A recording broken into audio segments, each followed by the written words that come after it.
SP साहब को लगा के हां रजाई में हां यो या कोई का सदरा दर्द बहुत रुजिया कोइलो आइलो साहब बोल मतलब साहब का बतिया है जब सब है वही करोगी बा हां केकरा कह जा तब राजा मुझे करना तो लोग कुछ कह हां तब का बॉस में बैठा है लोग फूल मंडली हां केशव बाबा रहले फूल मंडली में आज के सही हां और टीम एक दो जना बाहरी रहे लोग आगे पीछे हां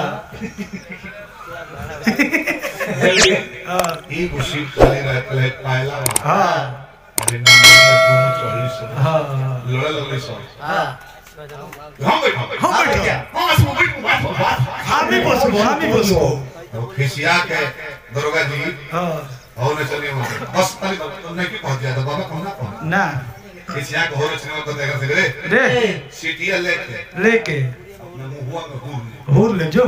अगर माउरे का तो बहुत ही ना सीटिया लेके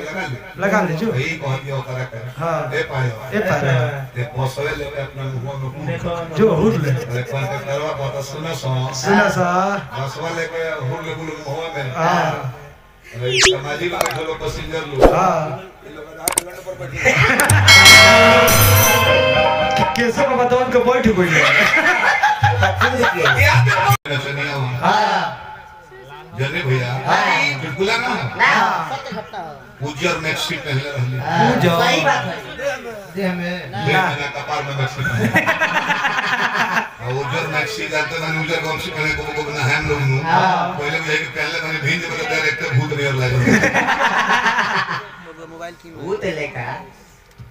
अच्छा साउंड सभी जरा पकाओ तले जा बीए साउंड बहुत बहुत पुरस्कार हार्दिक शुभकामनाएं बात हां तब नंदिनी तू तो हवा कर बैठा रहा ये है ना चलिए उजर पहले दे नीचे कुछ पहले ना दे में झिसियात रहे मौसम हां जाने की साफ मिक्सिया शक्ति गई गाड़ी लेके जाता हूं ना पायल पहला हेडलाइट जरा था बता